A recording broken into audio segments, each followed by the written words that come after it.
Hey everyone, welcome to Artist Decoded. This is your host Yoshino. It is currently Thursday, March 9th, 2023, and it is 8:48 a.m. I am in Sao Paulo, Brazil,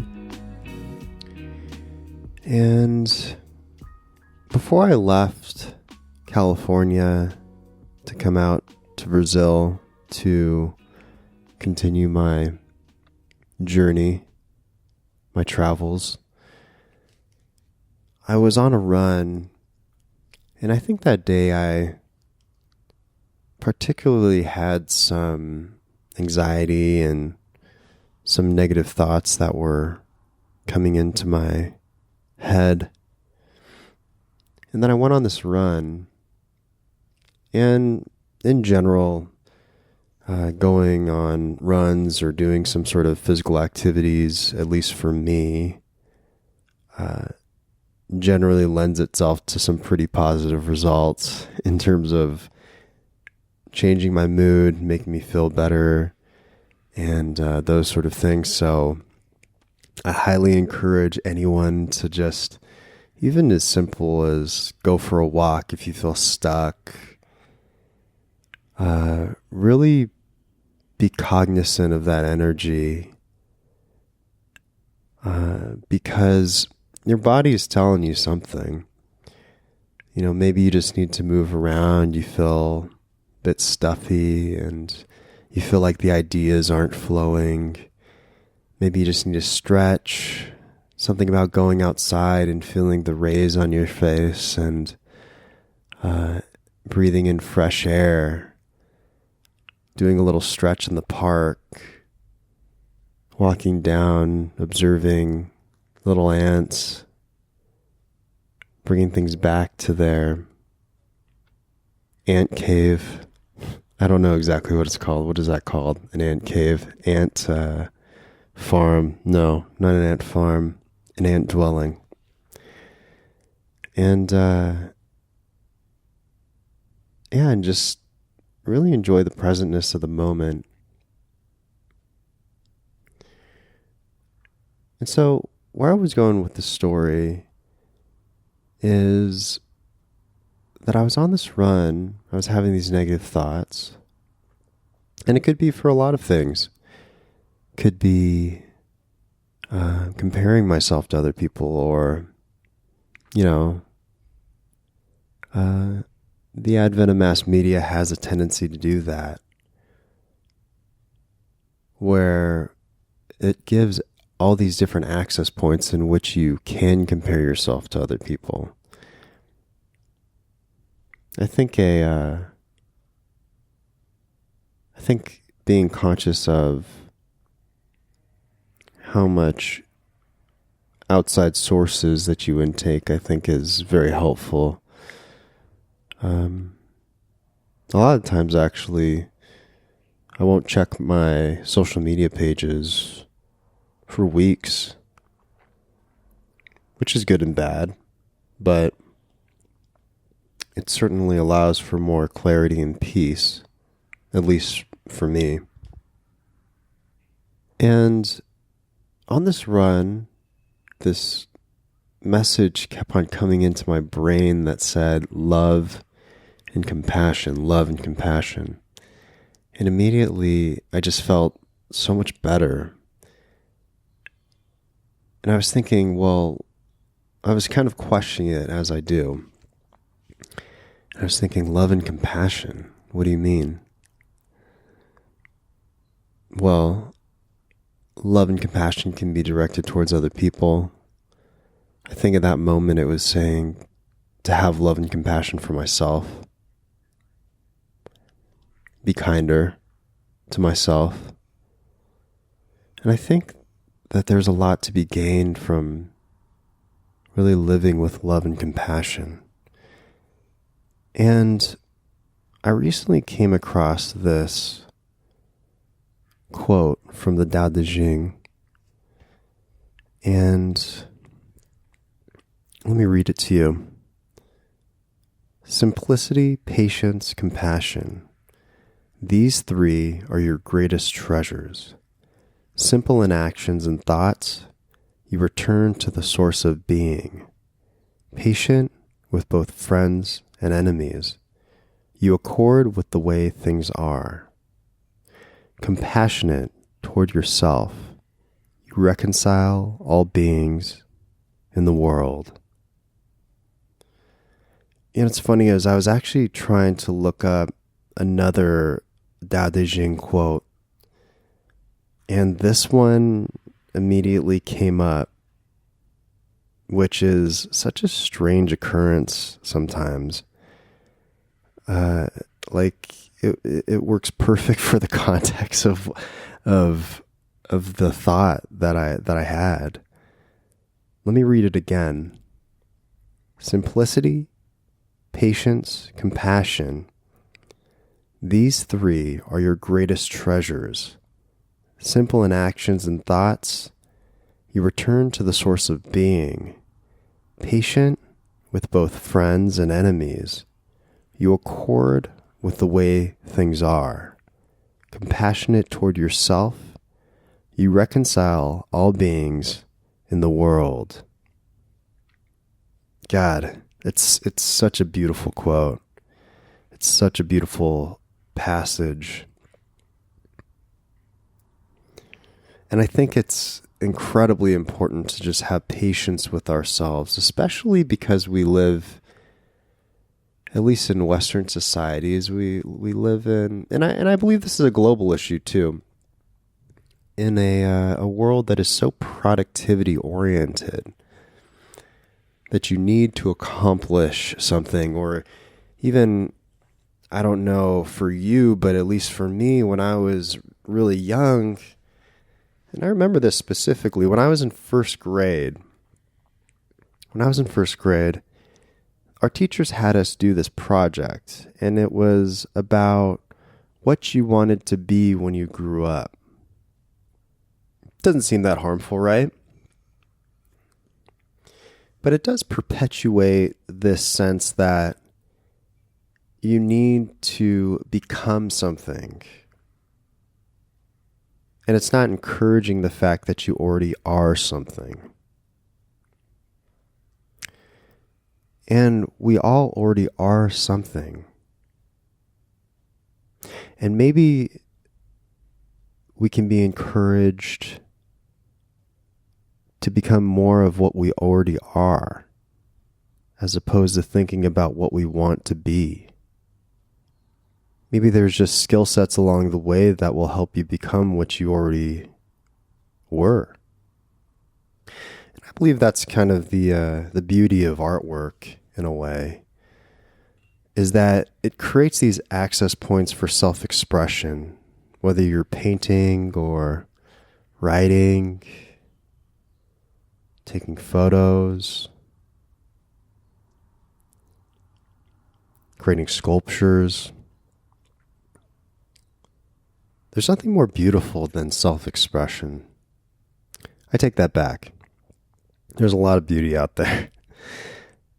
But that is one of the greatest joys, I think, of being human, is to be able to express something that is deep and personal and has substance, right?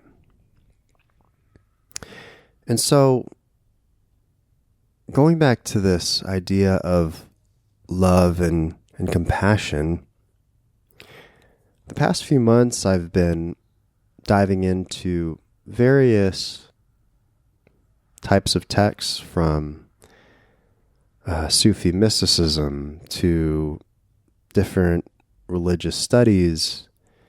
And one of the teachers that I really like, that I've read a few of his books, is Buddhist monk Thich Nhat Hanh.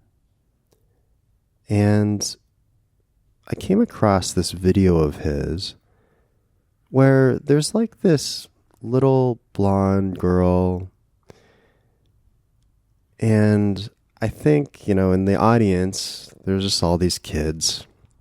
It's really a beautiful thing. And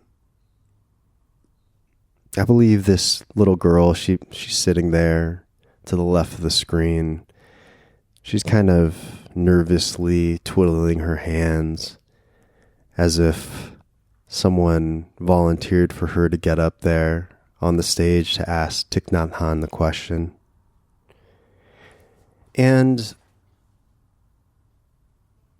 the question was, how do I let my anger out? And I just love Thich Nhat Hanh's response to this. And so let me play this for you.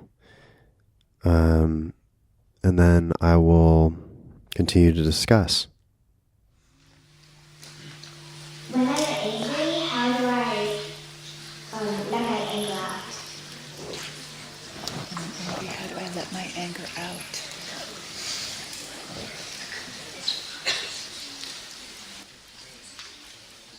Do you think that your anger has come from the outside in and now you want to let it out again? Are you sure that the anger is coming from the outside? That is a counter question.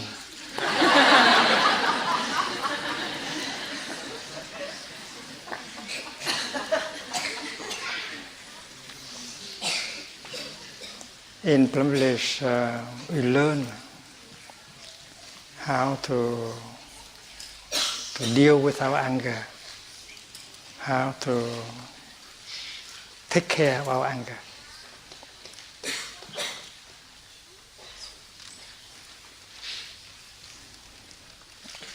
Anger is not something pleasant. It's like the mud. But without the mud, you cannot grow lotus flowers. So the mud is useful somehow. So your anger is useful somehow. So maybe you should not get it out. You should not throw it away. If you know how to make good use of your anger, you can grow the lotus of peace, of joy, of forgiveness. And this is a very deep teaching in Plum Village. We have been learning about this. Anger comes up not from the outside, but from the inside. Because we do not understand, and that is why we cannot love. And if we look deeply, we listen deeply, we'll be able to understand. And when we understand, there is love. And when there is love, anger just transforms itself. You don't have to take anger and throw it away. In fact, anger is something that you can use, and if you hold that anger in understanding, in compassion, then anger becomes something like love, like compassion. I will give you an example. The other fellow this morning said something unkind to you. He did something, or he said something unkind to you, and you suffer, and anger is coming up.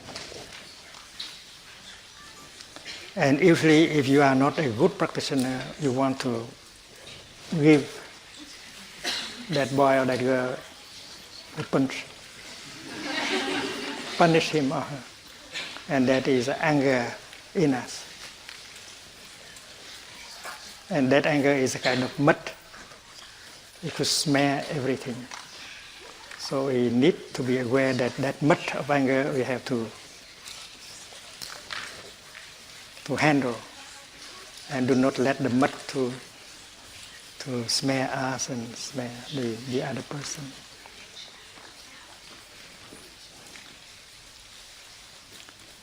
So you may like to breathe in calmly, mindfully, and look at that boy or girl. And what do you see in him or in her? You see there is a violence in him, there is anger, suffering in him or in her. If that boy and or girl is happy, he would not have said something mean like that. He wouldn't have done something violent like that. But he did not have the happiness. He does not have the happiness in him. That is why he suffer. And when he suffer like that, he want to get his suffering out by saying something mean to you or doing something unkind to you, and he think that by doing so he will suffer less. That's not very intelligent. So when you look and you see that boy is unhappy, there is anger, violence in him, and he does not know how to handle the violence in him, the unhappiness in him. That is why he suffers. And when he suffers like that, it's natural that he makes people around him suffer. So when you see the anger in him or in her, and you understand that anger, you are no longer angry at him. Poor boy, poor little boy, poor little girl, they suffer. I don't want to punish him, to make him suffer more. I want to make him suffer less. And you smile to him. You said, dear friend, I know that you suffer. I'm not angry at you, even if you have said something like that to me, even if you have done something like that to me, because you suffer a lot. So I don't blame you. I'm not angry at you. I'm breathing in and out. I understand you. That is why I'm not angry at you. I do not suffer. So you are a good practitioner. And he will be amazed. Other people will react differently. They will hit him or tell him something very mean. But you are not doing like that. You are reacting in a very different way, with tenderness, loving kindness, smile.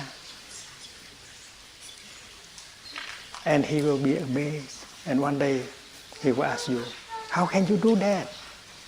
When someone said something very brutal, very mean, and does something very violent like that, and you still keep your calm, your peace. How? And then you tell him, you tell her how you have come to Plum Village and learn that kind of mindful breathing and recognize the anger and recognize anger in you and in that person. So we come here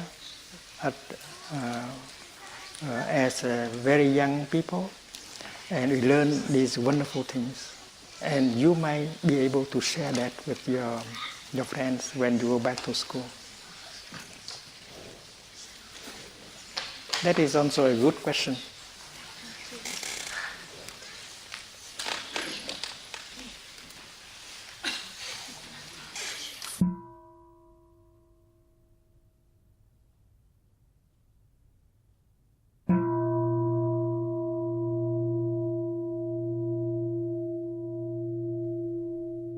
That was Thich Nhat Hanh.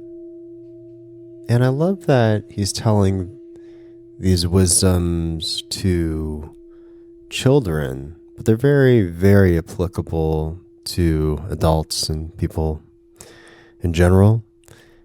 And I like that he talks about transforming anger. And if you look at anger on a polarity scale, you know, if love was on one side and hate was on the other side, hate would be more so towards the anger side. And not discarding anger or not suppressing anger, but understanding that anger is something that you can understand within yourself that can lead you to love and compassion. And I think those are just very powerful messages. But I hope you all like that. I'm going to conclude with this. And yeah, I hope you all have a really wonderful day, whatever you're doing on this Thursday, or whenever you listen to this. If you're listening to this in the future, which everyone will be listening to this in the future because I pre-record all these. But yeah, hope you have a great day. And until next time.